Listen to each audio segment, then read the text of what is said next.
Hi hello ನಮಸ್ತೆ ಎಲ್ಲರಿಗೂ daily astrology ಚಾನಲ್ಗೆ ಸ್ವಾಗತ ಸುಸ್ವಾಗತ. ಸ್ನೇಹಿತರೆ, ಎಲ್ಲರೂ ಹೇಗಿದ್ದೀರಾ? ಎಲ್ಲರೂ ಚೆನ್ನಾಗಿದ್ದೀರಾ ಅಂದ್ಕೊಂಡಿದ್ದೀನಿ. ನಾನು ಕೂಡ ತುಂಬಾ ಚೆನ್ನಾಗಿದ್ದೀನಿ. ಎಲ್ಲರೂ ಚೆನ್ನಾಗಿದ್ದೀರಾ ಅಂದ್ಕೊಂಡು ಭಾವಿಸ್ಕೊಂಡು ಇವತ್ತಿನ ಒಂದು ವಿಡಿಯೋನ ಶುರು ಮಾಡಿಬಿಡೋಣ. ಇವತ್ತಿನ ಒಂದು ವಿಡಿಯೋದಲ್ಲಿ ಮಕರ ರಾಶಿಯವರಿಗೆ ಸ್ನೇಹಿತರೆ ಆಗಸ್ಟ್ 23ರಿಂದ ಏನೆಲ್ಲ ಬದಲಾವಣೆಯನ್ನು ನೋಡಲಿದ್ದೀರಿ, ಅದು ನಿಮ್ಮ ವೃತ್ತಿ ಜೀವನದಲ್ಲಿ, ವ್ಯಾಪಾರ ವ್ಯವಹಾರದಲ್ಲಿ, ಹಣಕಾಸಿನಲ್ಲಿ, ನಿಮ್ಮ ಹೆಲ್ತ್ ಬಗ್ಗೆ, ಏನು ಕೌಟುಂಬಿಕ ಜೀವನದ ಬಗ್ಗೆ ಹೇಳೋದಾದರೆ ಏನೆಲ್ಲ ಬದಲಾವಣೆಯನ್ನು ಮಕರ ರಾಶಿಯ ವ್ಯಕ್ತಿಗಳು ನೋಡಲಿದ್ದೀರಿ, ಯಾವುದರ ಬಗ್ಗೆ ಮಕರ ರಾಶಿಯವರು ಎಚ್ಚರಿಕೆ ವಹಿಸಬೇಕು ಅನ್ನೋದನ್ನ ಕಂಪ್ಲೀಟಾಗಿ ಇದೇ ವಿಡಿಯೋದಲ್ಲಿ ತಿಳಿಸ್ಕೊಡ್ತಾ ಹೋಗ್ತೀನಿ. ಇದನ್ನೆಲ್ಲ ಮಕರ ರಾಶಿಯವರು ತಿಳ್ಕೋಬೇಕು. ಸಣ್ಣ ಪುಟ್ಟ ಪರಿಹಾರಗಳನ್ನೆಲ್ಲ ಫಾಲೋಅಪ್ ಮಾಡಬೇಕು ಅಂದರೆ ಎಲ್ಲೂ ಕೂಡ ವಿಡಿಯೋನ ಸ್ಕಿಪ್ ಮಾಡಬಾರ್ದು. ಅಂದರೆ ವಿಡಿಯೋನ ಕಟ್ ಮಾಡಿ ಓಡಿಸ್ಕೊಂಡೋಗಿ ನೋಡ್ತೀರಾ, ಇದು ಫುಲ್ ಇನ್ಫಾರ್ಮೇಷನ್ ಅರ್ಥ ಆಗಲ್ಲ. ಸೊ ಹಾಗಾಗಿ ಎಲ್ಲ ವಿಡಿಯೋದಲ್ಲೂ ತಿಳಿಸ್ತಾ ಇರ್ತೀನಿ. ಮೊದಲಿಂದ ಕೊನೆ ತನಕ ಸಂಪೂರ್ಣವಾಗಿ ವಿಡಿಯೋವನ್ನು ವಾಚ್ ಮಾಡಿ. ವಿಡಿಯೋದಲ್ಲಿ ಒಳ್ಳೆ ಮಾಹಿತಿ ಸಿಕ್ಕಿದ್ದಲ್ಲಿ, ಈ ವಿಡಿಯೋ ಯೂಸ್ಫುಲ್ ಅನಿಸಿದ್ದಲ್ಲಿ ವಿಡಿಯೋಗೆ ಲೈಕ್ ಮಾಡೋದನ್ನ ಮರ್ತಿದ್ರೆ ಲೈಕ್, ಕಮೆಂಟ್, ಶೇರ್ ಮಾಡಿ. ನಿಮ್ಮ ಅಭಿಪ್ರಾಯವನ್ನು ಕಮೆಂಟ್ ಬಾಕ್ಸಲ್ಲಿ ತಿಳಿಸಿ. ಕಮೆಂಟ್ ಬಾಕ್ಸಲ್ಲಿ ಓಂ ಸಿದ್ದಪ್ಪಾಜಿ ನಮಃ ಎಂದು ಕಮೆಂಟ್ ಮಾಡಿ. ದೊಡ್ಡವರ ಆಶೀರ್ವಾದದಿಂದ ನಿಮ್ಮ ಜೀವನದಲ್ಲಿ ಸಕಲ ಸಮಸ್ಯೆಗಳು ಏನೇ ಇದ್ದರೂ ಕೂಡ ಅವೆಲ್ಲವೂ ಸಂಪೂರ್ಣವಾಗಿ ನಿವಾರಣೆಯಾಗಿ ಉನ್ನತ ಆರೋಗ್ಯವನ್ನು ಪಡೆದುಕೊಂಡು ಸುಖ ಸಂಪತ್ತು ನೆಮ್ಮದಿ ಹೆಚ್ಚಳವಾಗಲಿ ಮನೆಯಲ್ಲಿ, ನಿಮ್ಮ ಮನೆಗಳಲ್ಲಿ ಅಂತ ಕೇಳ್ಕೊತಾ ವಿಡಿಯೋದ ಕಡೆ ಗಮನ ಕೊಟ್ಬಿಡೋಣ. ಹಾಗಿದ್ರೆ ಮಕರ ರಾಶಿಯವರಿಗೆ ಗ್ರಹಗಳ ಪ್ರಭಾವದಿಂದ ಏನೆಲ್ಲ ಬದಲಾವಣೆ, ನಿಮ್ಮ ಆರೋಗ್ಯ, ಉದ್ಯೋಗ, ಕುಟುಂಬ, ವ್ಯಾಪಾರದಲ್ಲಿ ಏನೆಲ್ಲ ಬದಲಾವಣೆಗಳು ಆಗಲಿದೆ, ಯಾವುದರಲ್ಲಿ ಶುಭ ಫಲಿತಾಂಶವನ್ನು ನೋಡಲಿದ್ದೀರಿ ಎಂಬುದರ ಸಂಪೂರ್ಣ ಮಾಹಿತಿ ಇದೇ ವಿಡಿಯೋದಲ್ಲಿದೆ ಅಂತಲೇ ಹೇಳಬಹುದು. ಹೌದು, ಮೊದಲನೇದಾಗಿ ನಿಮ್ಮ ವೃತ್ತಿ ಜೀವನದ ಬಗ್ಗೆ ಹೇಳೋದಾದರೆ ಮಕರ ರಾಶಿಯ ಜನರಿಗೆ ಆಗಸ್ಟ್ 23ರಿಂದ ಈ ಸಂದರ್ಭದಲ್ಲಿ ವೃತ್ತಿ ಜೀವನಕ್ಕೆ ಸಂಬಂಧಿಸಿದಂತೆ ಸ್ಥಾನ ಬದಲಾವಣೆಯನ್ನು ಹೊಂದುವಂತಹ ಸಾಧ್ಯತೆ ಹೆಚ್ಚಾಗಿರುವುದು. ಈ ಅವಧಿಯಲ್ಲಿ ಹಿರಿಯ ಅಧಿಕಾರಿಗಳೊಂದಿಗೆ ಯಾವುದಾದರೂ ವಿಚಾರಕ್ಕೆ ಮನಸ್ತಾಪ ಉಂಟಾಗಬಹುದು. ಹಾಗಾಗಿ ಧೈರ್ಯದಿಂದ ಇರುವುದು ಉತ್ತಮ. ಈ ಸಂದರ್ಭದಲ್ಲಿ ಹೊಸ ವ್ಯಾಪಾರಕ್ಕೆ ಸಂಬಂಧಿಸಿದಂತೆ ಪಾಲುದಾರಿಕೆಯಲ್ಲಿ ವ್ಯವಹಾರವನ್ನು ಮಾಡುವಂತಹ ಸಂದರ್ಭದಲ್ಲಿ ಬಹಳ ಎಚ್ಚರಿಕೆಯಿಂದ ಇರುವುದು ಕೂಡ ಅಗತ್ಯವಾಗುತ್ತದೆ. ಇನ್ನು ಈ ತಿಂಗಳ ಕೊನೆಯ ದಿನಗಳಲ್ಲಿ ಮಕರ ರಾಶಿಗೆ ಸೇರಿದ ಜನರು ವ್ಯಾಪಾರ ವ್ಯವಹಾರಕ್ಕೆ ಸಂಬಂಧಿಸಿದಂತೆ ಅತ್ಯಂತ ಹೆಚ್ಚಿನ ಲಾಭವನ್ನು ಪಡೆಯುವಂತಹ ಸಂಭವವಿದೆ. ಅದೇ ರೀತಿ ಈ ಸಂದರ್ಭದಲ್ಲಿ ಮಕರ ರಾಶಿಗೆ ಸೇರಿದ ಜನರಿಗೆ ಸ್ನೇಹಿತರೆ ಅತ್ಯಂತ ಹೆಚ್ಚಿನ ಕಠಿಣ ಪರಿಶ್ರಮ ಪಡುವುದರಿಂದ ಸಾಕಷ್ಟು ಗೌರವ, ಖ್ಯಾತಿಗೆ ಪಾತ್ರರಾಗುವುದರೊಂದಿಗೆ ಯಶಸ್ಸನ್ನು ಗಳಿಸುವಂತಹ ಸಂಭವ ಇರುವುದು. ಆದರೆ ಈ ಅವಧಿಯಲ್ಲಿ ಯಾವುದೇ ರೀತಿಯ ಅಡ್ಡ ಮಾರ್ಗದಲ್ಲಿ ತೆರಳದಂತೆ ಎಚ್ಚರಿಕೆ ವಹಿಸುವುದು ಕೂಡ ಉತ್ತಮ. ಬೇಗನೆ ಶ್ರೀಮಂತರಾಗಬೇಕು ಅನ್ನುವಂತಹ ಬಯಕೆಯನ್ನು ಬಿಟ್ಬಿಡಿ. ನಿಮ್ಮ ಶ್ರಮಕ್ಕೆ ಮಾತ್ರ ಪ್ರತಿಫಲ ಸಿಗಲಿದೆ ಅನ್ನೋದನ್ನ ನೆನಪಿನಲ್ಲಿಟ್ಕೊಳ್ಳಿ ಸ್ನೇಹಿತರೆ. ಅಡ್ಡದಾರಿಯನ್ನು, ಶಾರ್ಟ್ಕಟನ್ನು ಹಿಡಿಯುವುದಕ್ಕೆ ಯಾವುದೇ ಕಾರಣಕ್ಕೂ ಹೋಗಬೇಡಿ. ನಿಮ್ಮ ಯೋಚನೆ, ನಿಮ್ಮ ನಿರ್ಧಾರವೇ ಅಂತಿಮವಾಗಲಿ ಸ್ನೇಹಿತರೆ. ಈ ತಿಂಗಳಲ್ಲಿ ಮಕರ ರಾಶಿಗೆ ಸೇರಿದ ಜನರ ವ್ಯಾಪಾರಕ್ಕೆ ಸಂಬಂಧಿಸಿದಂತೆ ಪ್ರಯಾಣಿಸುವುದರಿಂದ ಸಕಾರಾತ್ಮಕ ಫಲಿತಾಂಶ ದೊರಕುವುದು. ಇನ್ನು ಈ ತಿಂಗಳ ನಂತರ ನಿಮ್ಮ ಆದಾಯದಲ್ಲಿ ಹೆಚ್ಚಳವಾಗುವಂತಹ ಸಾಧ್ಯತೆ ಕೂಡ ಇರಲಿದೆ. ವೃತ್ತಿ ಜೀವನದಲ್ಲಿ ಮಕರ ರಾಶಿಯ ವ್ಯಕ್ತಿಗಳು ಏನೆಲ್ಲ ಅದೃಷ್ಟದ ಫಲಗಳನ್ನು ಗಳಿಸಲಿದ್ದೀರಿ, ಯಾವುದರ ಬಗ್ಗೆ ಎಚ್ಚರಿಕೆ ವಹಿಸಬೇಕು ಅನ್ನೋದನ್ನ ತಿಳಿಸ್ಕೊಟ್ಟಾಯಿತು.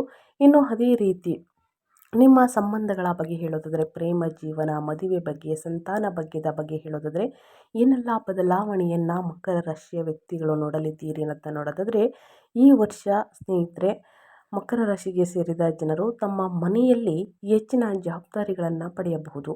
ಹಾಗೆಯೇ ನಿಮ್ಮ ಮನೆಯ ಹಿರಿಯರ ಆರೋಗ್ಯದ ಬಗ್ಗೆ ಈ ಅವಧಿಯಲ್ಲಿ ನೀವು ಹೆಚ್ಚಿನ ಕಾಳಜಿ ವಹಿಸುವುದು ಕೂಡ ಉತ್ತಮವಾಗಿರುತ್ತದೆ. ಈ ಸಂದರ್ಭದಲ್ಲಿ ನಿಮ್ಮ ತಂದೆಯಿಂದ ಸಂಪತ್ತಿಗೆ ಸಂಬಂಧಿಸಿದಂತೆ ಲಾಭ ದೊರಕಬಹುದಾಗಿದೆ. ಹಾಗೆಯೇ ಅವಿವಾಹಿತಂತಹ ಮಕರ ರಾಶಿಗೆ ಸೇರಿದ ಜನರಿಗೆ ವಿವಾಹಕ್ಕಾಗಿ ಉತ್ತಮ ಪ್ರಸ್ತಾಪಗಳು ಕೂಡ ದೊರಕಬಹುದು. ಈ ಸಂದರ್ಭದಲ್ಲಿ ಹೇಳೋದಾದರೆ ನಿಮ್ಮ ಸಂಗಾತಿಯೊಂದಿಗೆ ಯಾವುದೇ ರೀತಿಯ ಜಗಳವಾಗದಂತೆ ಮಾತುಕತೆ ಮೂಲಕ ಸಮಸ್ಯೆಗಳನ್ನು ಬಗೆಹರಿಸುವುದು ಕೂಡ ಉತ್ತಮ. ನಿಮ್ಮ ಮಕ್ಕಳ ಮೊಂಡುತನ, ಅವರ ಹಠಮಾರಿಕೆ ಸ್ನೇಹಿತರೆ ನಿಮ್ಮ ಮನಸ್ಸು ಬೇಸರದಿಂದ ಸಾಕಷ್ಟು ಸಮಸ್ಯೆಗಳನ್ನು ಮಧ್ಯದಲ್ಲಿ ಈ ರೀತಿ ಮಕ್ಕಳ ವರ್ತನೆಯಿಂದ ಸ್ನೇಹಿತರೆ ಮನಸ್ಸು ಗೊಂದಲ ಥರ ಆಗಿ ಹಠಮಾರಿಗಳು ನೀವೇ ಆಗ್ತೀರಾ ಅಂತಲೇ ಹೇಳಬಹುದು.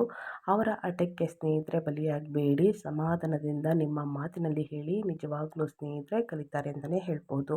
ಇನ್ನು ಮಕರ ರಾಶಿಯವರಿಗೆ ಕೆಲವು ತಿಂಗಳು ಮಹತ್ವಪೂರ್ಣವಾದಂತಹ ಬದಲಾವಣೆಯನ್ನು ನೀಡಬಹುದಾಗಿದೆ.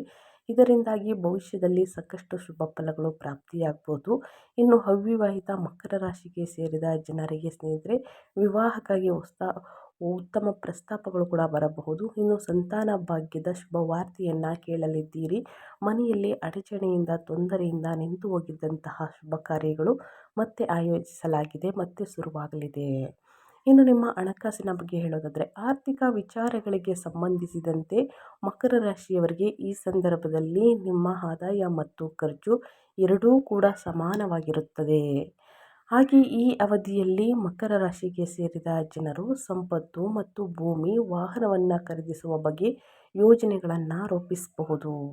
ಈ ಸಂದರ್ಭದಲ್ಲಿ ನೀವು ಹಳೆಯ ಸಾಲಗಳಿಂದ ಮುಕ್ತಿಯನ್ನು ಪಡೆಯುವಂತಹ ಸಾಧ್ಯತೆಗಳು ಕೂಡ ಹೆಚ್ಚಾಗಿರಲಿದೆ. ಸೊ ಹಾಗಾಗಿ ಅಗತ್ಯ ಖರ್ಚುಗಳನ್ನು ಮಾಡಿ ಅನಗತ್ಯ ಖರ್ಚುಗಳಿಂದ ಆದಷ್ಟು ದೂರವಿರಬೇಕಾಗುತ್ತದೆ. ಮಕರ ರಾಶಿಯವರು ಐಷಾರಾಮಿ ವಸ್ತುಗಳನ್ನು ಖರೀದಿ ಮಾಡುವುದಕ್ಕೆ, ನಿಮ್ಮ ಸಂಬಂಧಿಕರು ನಿಮ್ಮ ಸ್ನೇಹಿತರನ್ನು ಮೆಚ್ಚಿಸುವುದಕ್ಕೆ ಸ್ನೇಹಿತರೆ ಐಷಾರಾಮಿ ವಸ್ತುಗಳನ್ನು ಖರೀದಿ ಮಾಡುವ ಅವಶ್ಯಕತೆ ಇಲ್ಲ ಸ್ನೇಹಿತರೆ. ಮುಂದಿನ ದಿನಗಳಲ್ಲಿ ವಾಹನ ಆಸ್ತಿಯನ್ನು ಖರೀದಿ ಮಾಡಿ ಮನೆ ಕಟ್ಟಬೇಕು ಅನ್ನುವಂತಹ ಆಸೆ ನೆರವೇರಲಿದೆ ಅಂತಲೇ ಹೇಳ್ಬೋದು. ವಾಹನ, ಆಸ್ತಿ, ಮನೆ ಈ ಮೂರರಲ್ಲಿ ನಿಮ್ಮ ಒಂದು ಆಸೆ ಈಡೇರಲಿದೆ. ಹಾಗೆ ಈ ಸಂದರ್ಭದಲ್ಲಿ ಮಕರ ರಾಶಿಗೆ ಸೇರಿದ ಜನರು ಅನಾವಶ್ಯಕ ಖರ್ಚುಗಳಿಂದ ದೂರವಿರುವುದು ಉತ್ತಮ. ಮೊದಲನೇದಾಗಿ ಇನ್ನು ಆರ್ಥಿಕ ವಿಚಾರಕ್ಕೆ ಸಂಬಂಧಿಸಿದಂತೆ ಮೊದಲಿಗಿಂತ ಈ ಸಮಯ ಉತ್ತಮವಾಗಿರುವುದು. ಈ ಸಂದರ್ಭದಲ್ಲಿ ನಿಮ್ಮ ಆದಾಯವನ್ನು ಹೆಚ್ಚಿಸಲು ಉತ್ತಮ ಮಾರ್ಗಗಳು ಗೋಚರಿಸುವುದು. ವಿಶೇಷವಾಗಿ ಆಗಸ್ಟ್ ತಿಂಗಳ ನಂತರ ಲಕ್ಷ್ಮೀ ದೇವಿಯ ಕೃಪಾ ಕಟಾಕ್ಷ ಮತ್ತು ಗ್ರಹಗಳ ಸಂಚಾರದಿಂದಾಗಿ ಹೆಚ್ಚಿನ ಧನ ಲಾಭವನ್ನು ಹೊಂದುವಂತಹ ಯೋಗ ಮಕರ ರಾಶಿಯವರಿಗೆ ಇರಲಿದೆ. ಏನೆಲ್ಲ ಹಣಕಾಸಿನ ವಿಚಾರದಲ್ಲಿ ಸ್ನೇಹಿತರೆ ಬದಲಾವಣೆಗಳು ಕಂಡು ಬರಲಿದೆ ಅನ್ನೋದನ್ನ ತಿಳಿಸ್ಕೊಟ್ಟಿದ್ದೀನಿ. ಇನ್ನು ಮೇಯ್ನಾಗಿ ನಿಮ್ಮ ಹೆಲ್ತ್ ಬಗ್ಗೆ ಹೇಳೋದಾದರೆ ನಿಮ್ಮ ಆರೋಗ್ಯದಲ್ಲಿ ಏನೆಲ್ಲ ಬದಲಾವಣೆಗಳು ಕಂಡು ಬರಲಿದೆ ಅಂದರೆ ಮಕರ ರಾಶಿಗೆ ಸೇರಿದ ಜನರಿಗೆ ಶನಿಯ ಪ್ರಭಾವದಿಂದ ಸ್ವಲ್ಪ ಸಂದರ್ಭಗಳು ಉಂಟಾಗಬಹುದು. ನಿಮ್ಮ ಆರೋಗ್ಯದಲ್ಲಿ ಸ್ವಲ್ಪ ಏರುಪೇರುಗಳು ಕಾಣಿಸ್ಕೊಳ್ಬಹುದು. ಕಾಲು, ಮೂಳೆ, ಗಂಟಲು ನೋವು ಇತ್ಯಾದಿಗಳಲ್ಲಿ ನೋವಿನ ಅನುಭವಗಳನ್ನು ಹೊಂದಬೇಕಾಗಿ ಬರಬಹುದು. ಸೊ ಹಾಗಾಗಿ ನಿಮ್ಮ ಆರೋಗ್ಯಕ್ಕೆ ಆದ್ಯತೆಯನ್ನು ನೀಡಬೇಕಾಗುತ್ತದೆ. ಒತ್ತಡದಿಂದ ವಾಹನವನ್ನು ಚಾಲನೆ ಮಾಡಬೇಡಿ. ಸಣ್ಣ ಪುಟ್ಟ ಅಪಘಾತಗಳನ್ನು ಗ್ರಹಗಳು ಬಯಸುತ್ತಿದೆ. ನಿಮ್ಮ ಆರೋಗ್ಯದ ಬಗ್ಗೆ ಈ ಅವಧಿಯಲ್ಲಿ ಹೆಚ್ಚಿನ ಕಾಳಜಿ ವಹಿಸುವುದರೊಂದಿಗೆ ಪ್ರಾಣಾಯಾಮ, ಯೋಗ ಇತ್ಯಾದಿಗಳನ್ನು ಅಭ್ಯಾಸ ಮಾಡುವುದರಿಂದ ಮಾನಸಿಕ ಒತ್ತಡಗಳನ್ನು ಕಡಿಮೆ ಮಾಡಲು ಸಹಾಯವಾಗಬಹುದು. ಈ ಅವಧಿಯಲ್ಲಿ ಮಕರ ರಾಶಿಗೆ ಸೇರಿದ ಜನರು ಪ್ರಯಾಣಿಸುವ ಸಂದರ್ಭದಲ್ಲಿ ಬಹಳಷ್ಟು ಎಚ್ಚರಿಕೆಯಿಂದ ಇರಿ. ಅಗತ್ಯ ಮತ್ತು ಸಮಯಕ್ಕೆ ಸರಿಯಾಗಿ ಆಹಾರವನ್ನು ಸೇವಿಸುವುದು, ಹೆಚ್ಚಿನ ಕಾಳಜಿ ವಹಿಸುವುದು ಕೂಡ ಒಳ್ಳೆಯದು. ಪ್ರಯಾಣದ ಸಂದರ್ಭದಲ್ಲಿ ಬೆಲೆ ಬಾಳುವಂತಹ ವಸ್ತುಗಳು ಕಳ್ಳತನವಾಗಬಹುದು. ಸೊ ಹಾಗಾಗಿ ಸ್ನೇಹಿತರೆ ನಿಮ್ಮ ವಸ್ತುಗಳ ಮೇಲೆ ಒಂದು ಗಮನವಿರಬೇಕಾಗುತ್ತದೆ. ಜೊತೆಗೆ ನಿಮ್ಮ ಆರೋಗ್ಯದ ಬಗ್ಗೆ ಬಹಳಷ್ಟು ಎಚ್ಚರಿಕೆ ವಹಿಸಬೇಕಾಗುತ್ತದೆ. ಜೊತೆಗೆ ಈ ದಿನದಿಂದ ಸ್ನೇಹಿತರೆ ಏನೆಲ್ಲ ಪರಿಹಾರವನ್ನು ಮಾಡಿದರೆ ನಿಮ್ಮ ಸಮಸ್ಯೆಗಳು ಕ್ರಮೇಣವಾಗಿ ಕಡಿಮೆಯಾಗಲಿದೆ ಅನ್ನೋದನ್ನ ತಿಳಿಸ್ಕೊಡ್ತೀನಿ. ಶನಿಯ ನಕಾರಾತ್ಮಕ ಪರಿಣಾಮಗಳನ್ನು ಮಕರ ರಾಶಿಯವರು ಕಡಿಮೆ ಮಾಡಲು ಪ್ರತಿದಿನ ಅಥವಾ ಪ್ರತಿ ಶನಿವಾರ ಓಂ ಶಂ ಶನೀಶ್ವರಾಯ ನಮಃ ಎಂದು ಶನಿ ಮಂತ್ರವನ್ನು ಜಪಿಸಿ.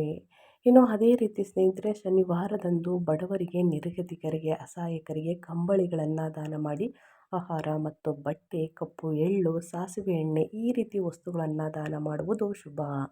ಇನ್ನು ಪ್ರತಿದಿನ ಅಥವಾ ಪ್ರತಿ ಶನಿವಾರದ ದಿನ ಶನಿದೇವನಿಗೆ ಎಳ್ಳೆಣ್ಣೆಯಿಂದ ಅಭಿಷೇಕವನ್ನು ಮಾಡಿಸಿ ಎಳ್ಳೆಣ್ಣೆಯಿಂದ ದೀಪವನ್ನು ಬೆಳಗಿಸಿ ಶನಿ ಸ್ತೋತ್ರವನ್ನು ಹೇಳುವುದು ಶುಭ ಎಂದು ಹೇಳಲಾಗುತ್ತದೆ. ಇನ್ನು ಬಡವರಿಗೆ, ಅಂಗವಿಕಲರಿಗೆ ಆಹಾರ ದಾನ ಮಾಡುವುದರಿಂದ ಮತ್ತು ಕಪ್ಪು ಬಟ್ಟೆಗಳನ್ನು ದಾನ ಮಾಡುವುದರಿಂದ ಪಾಪಗಳು, ಕರ್ಮಗಳು ಸ್ನೇಹಿತರೆ ಏನು ಮಾಡಿರ್ತಾರೆ ಅವೆಲ್ಲವೂ ದೂರವಾಗಲಿದೆ. ಸೊ ಹಾಗಾಗಿ ಸ್ನೇಹಿತರೆ ಪ್ರತಿ ದಿನ ಅಥವಾ ಪ್ರತಿ ಶನಿವಾರ ಈ ಸಣ್ಣ ಪುಟ್ಟ ಪರಿಹಾರಗಳನ್ನು ನಿಮ್ಮ ಕೈಯಲ್ಲಾದಷ್ಟು ಮಾಡಿ ಅಂತ ಹೇಳ್ತಾ ವಿಡಿಯೋವನ್ನು ಎಂಡ್ ಮಾಡ್ತಾ ಇದ್ದೀನಿ. ಇವತ್ತಿನ ಒಂದು ವಿಡಿಯೋದಲ್ಲಿ ಸಂಪೂರ್ಣ ಮಾಹಿತಿ ಸಿಕ್ಕಿದ್ದಲ್ಲಿ, ಈ ವಿಡಿಯೋ ಯೂಸ್ಫುಲ್ ಅನಿಸಿದ್ದಲ್ಲಿ ವಿಡಿಯೋಗೆ ಲೈಕ್ ಮಾಡೋದನ್ನ ಮರ್ತಿದ್ದರೆ ಲೈಕ್ ಮಾಡಿ. ಇನ್ನೂ ನನ್ನ ಚಾನಲ್ನ ಸಬ್ಸ್ಕ್ರೈಬ್ ಮಾಡ್ಕೊಂಡಿಲ್ಲ ಅಂದರೆ ಡೈಲಿ ಆಸ್ಟ್ರಾಲಜಿಗೆ ಸಬ್ಸ್ಕ್ರೈಬ್ ಆಗಿ ಪ್ರತಿನಿತ್ಯ ನಿಮ್ಮ ರಾಶಿ ಭವಿಷ್ಯವನ್ನು ತಿಳಿಸ್ಕೊಡ್ತಾ ಹೋಗ್ತೀನಿ. ಓಕೆ, ಮತ್ತೊಂದು ವಿಡಿಯೋದಲ್ಲಿ ಸಿಗ್ತೀನಿ. Thank you for watching.